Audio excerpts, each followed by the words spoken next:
हरे कृष्णा। आज कार्तिक मास है और कार्तिक मास के प्रथम दिन है।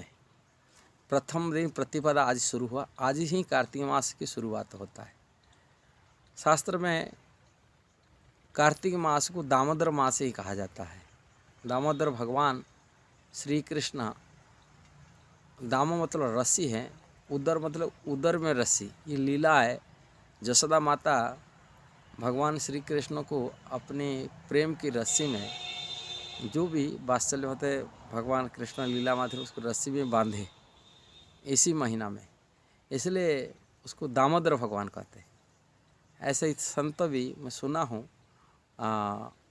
राधा रानी भी फूल की रस्सी में बांधे, फूलों में भगवान श्री कृष्ण को बांधे थे, इसलिए राधा दामोदर हो गए। ऐसे ही भगवान श्री कृष्ण ये लीला किए थे इसी महीना में, अनेक लीला किए इसी महीना में। इसलिए ये महीना को जो कार्तिक मास व्रत है, इसके पद्म पुराण में इसकी महिमा बहुत गाया गया। 12 महीना में सर्वश्रेष्ठ भी स्वीकार किया गया, कारण 12 महीना में सर्वोत्तम सर्वोपरि कहा गया। क्यों?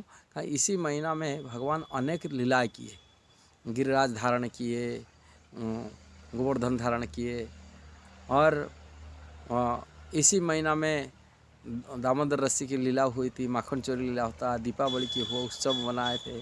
अब भगवान श्री कृष्ण अनेक लीला यहाँ, जैसे कि दामोदर में यहाँ बहुला अष्टमी होता है। बहुला अष्टमी में राधा कुंड की प्राकट्य उत्सव भी माना जाता है इसी महीना में। और भगवान गोप बनते हैं यहाँ, बस यहाँ लीला जो करते धरती पर गोप बन जाते, गोप बनते। गोप बनने से गोपाष्टमी दिन गोप बन जाते।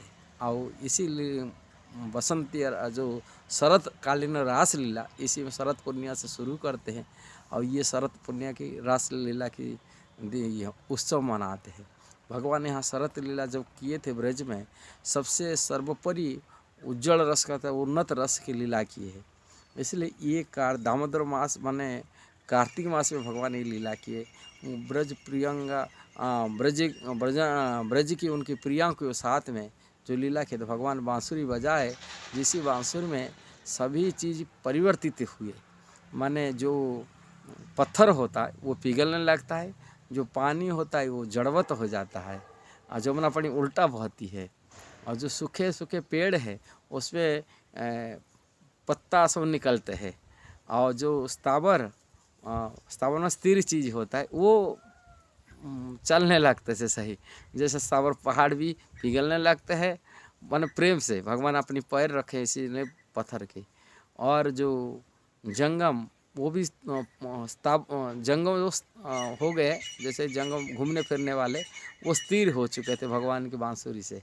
जैसे ही भगवान बांसुरी जब बजाते थे तभी हिरन वगैरह स्थिर है कि भगवान की बांसुरी की आवाज़ सुनते थे। वो खाने पीने उनका जो होना चाहिए तो घूमने फिरने वाला जीव वो स्थिर होकर सुनते थे, इसमें जड़वत हो जाते थे। और गाय भी, बछड़े भी दूध पीता था, वो भी स्थिर होता था, अपने गाय की घास खाना छोड़ करके वो सुनने में लग जाते भगवान की बांसुरी की आवाज़। और इसलिए कहा था जो घूमने फिरने वाले जीव है वो स्थिर हो जाते हैं, जड़वत हो जाते हैं।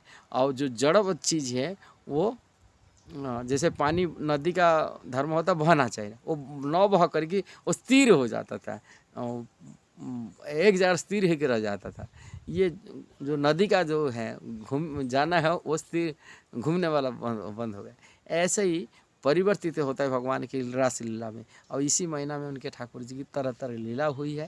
ये दामोदर मास यहाँ कहा जाता है यदि दामोदर व्रत कोई करता है उसमें 1000 गुण फल बढ़ जाता है। जैसे भजन करता है, तपस्या करता है, और दान करता है, कोई भी उपवास रखता है, हर चीज़ इसमें जो भी कार्य करता है इसमें 1000 गुण वृद्धि हो जाता है दामोदर मास में। और इससे ज़्यादातर कहा जाता है प्रातः स्नान करना, दामोदर भगवान को दीप दान देना, तुलसी पूजा करना, भक्तों की संगति करना, भगवान की कथा सुनना, भगवान के नाम जप करना, भगवान की कथा पढ़ाई भी करना, ये सभी बड़ी पुण्यवान के कर्म होता है इसी महीना में। और जो भी करता है इसमें 1000 गुण पुण्य बढ़ जाता है। और ये भक्तिमय पुण्य है, भक्ति की जो पुण्य ऐसा पुण्य नहीं है, ये कृष्ण भक्ति को दिलाने वाला है, और कृष्ण के धाम दिलाने वाला, कृष्ण प्रेम को बढ़ाने वाला, ये सब कुछ ये महीना का महात्म्य है। इसलिए आप सभी ये वीडियो के माध्यम से यही प्रार्थना करता हूँ, दामोदर व्रत में आप लोग सवेरे उठिए, ब्रह्म मुहूर्त में उठिए। सूर्य उदय की 1.5 घंटा पहले को ब्रह्म मुहूर्त कहा जाता है, उसमें उठ करके स्नान करके, प्रातः स्नान करके और तुलसी में जल दान दीजिए और दीपक दान दीजिए। दामोदर मास को दामोदर अष्टक का पाठ करिए और इसके साथ साथ कुछ भगवान की लीलाएँ कथाएँ पढ़िए। वो भक्तों की संगति करिए, जैसे वृंदावन है, जगन्नाथपुरी है, मायापुर है, ऐसे भगवान लीला स्थली भ्रमण करिए जाइए। और इससे भगवान की हविसार न खाइए, विशेष करके कुछ इधर उधर चीज़ न खा कर थोड़ा तपस्या करिए। जो तपस्या करते ये महीना में ज़्यादा फलवती होता है। इसलिए दामोदर व्रत आप सबके लिए शुभकामना है। ये व्रत को जरूर पालन करना है और इसको जरूर शेयर करना, सब्सक्राइब करना, लाइक कमेंट देना। हरे कृष्णा।